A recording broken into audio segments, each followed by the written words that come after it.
Presentamos Dando Razón de Nuestra Fe, para conocer, comprender, amar y vivir nuestra fe a profundidad. Dando Razón de Nuestra Fe. Mas yo tengo fe en Jesucristo, su amor existe en mi corazón.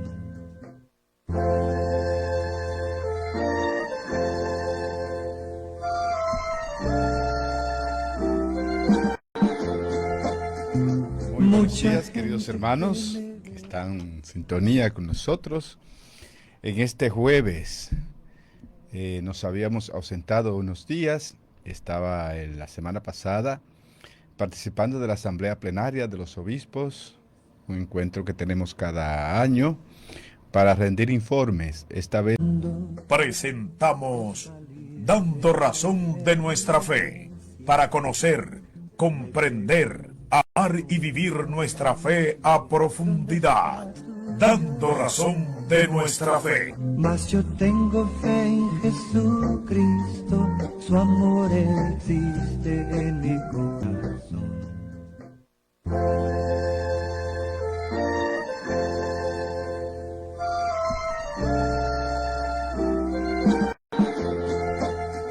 Buenos días, queridos hermanos que están en sintonía con nosotros.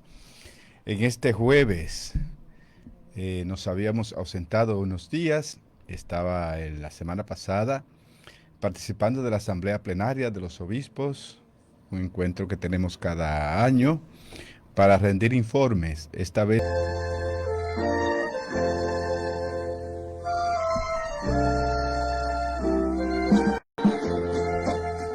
buenos días, queridos hermanos que están en sintonía con nosotros. En este jueves nos habíamos ausentado unos días. Estaba la semana pasada participando de la Asamblea Plenaria de los Obispos, un encuentro que tenemos cada año para rendir informes. Esta vez los informes fueron sobre la diócesis. Cada uno informó sobre lo que está sucediendo, lo que se está haciendo en cada una de nuestras iglesias particulares, que son las diócesis. También las instituciones importantes que son parte de la iglesia, como la Universidad Pucamaima, el Instituto de Pastoral, y también grupos apostólicos, comunidades vinculadas a la iglesia, pues van también a rendir su informe y a orientarnos a nosotros de lo que se está haciendo, y asimismo también los obispos orientan sobre la marcha de la iglesia. Así vamos dando signos también de lo que nos pide el Papa en este tiempo, pues caminar juntos.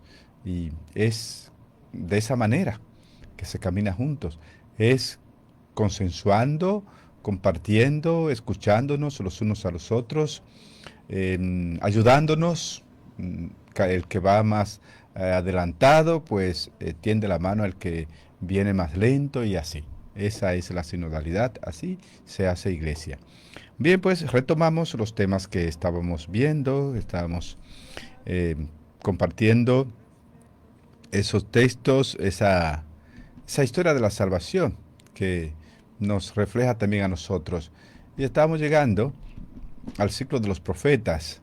La última vez que tuvimos el programa hablábamos ya de lo que es un profeta, y hoy voy a tratar, voy a comenzar por lo menos con Amós. Si me diera tiempo, pues veo también a Oseas, que son los dos primeros profetas, escritores que encontramos, aunque no son los primeros que están en la Biblia.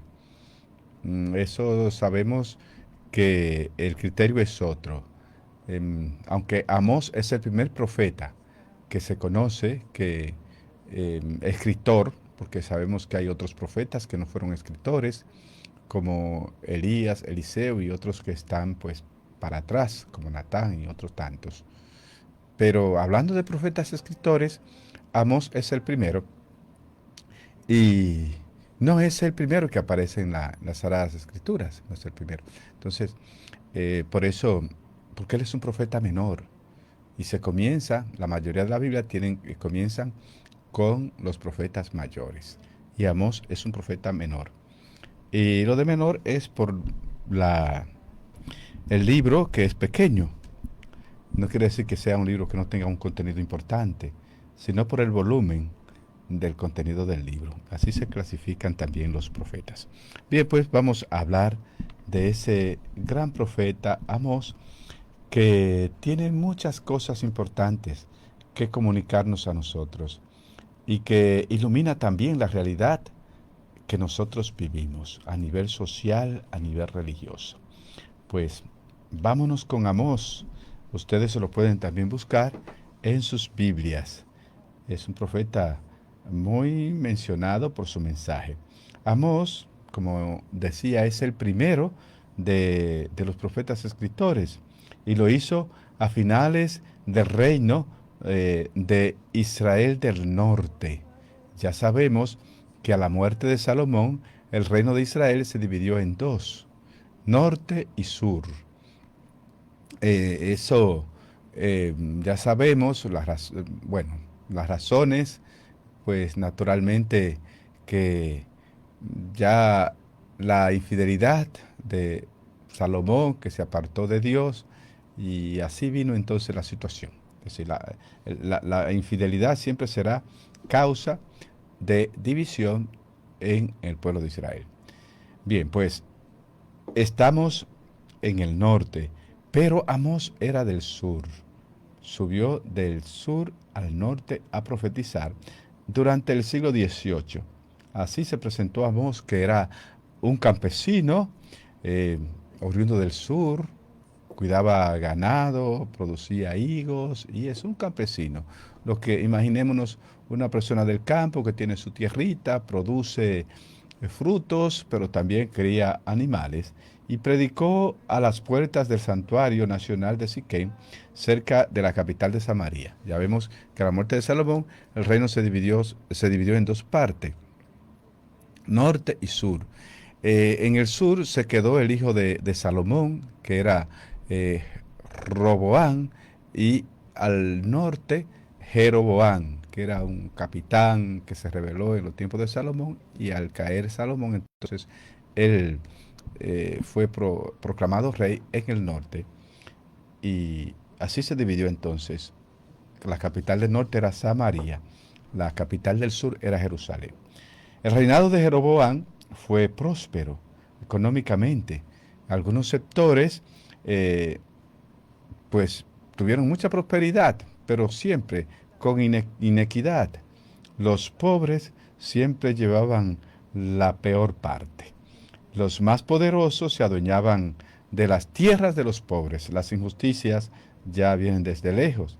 Crecía el poder económico de unos pocos a base de la usura y corrupción administrativa, también del poder judicial. Bueno, no digo poder judicial, pero no hagamos anacronismo pensando que es ahora, es decir, la justicia de ese tiempo. Resultado de todo ello era el lujo desenfrenado de algunos y la miseria creciente de la mayoría. Eso viene desde lejos, esa desigualdad de unos que se hacen todo y el resto que trabaja para sostener la riqueza, la opulencia y el lujo de unos cuantos. Así era en tiempo de Amós. Y para colmo, este estatus se apoyaba en el culto religioso esplendoroso desarrollado en el Santuario Nacional, porque también se justificaba todo desde ahí, con teologías y visiones que eran muy humanas y se le atribuían a Dios. Pero no era ese el plan de Dios, ni era lo que Dios quería.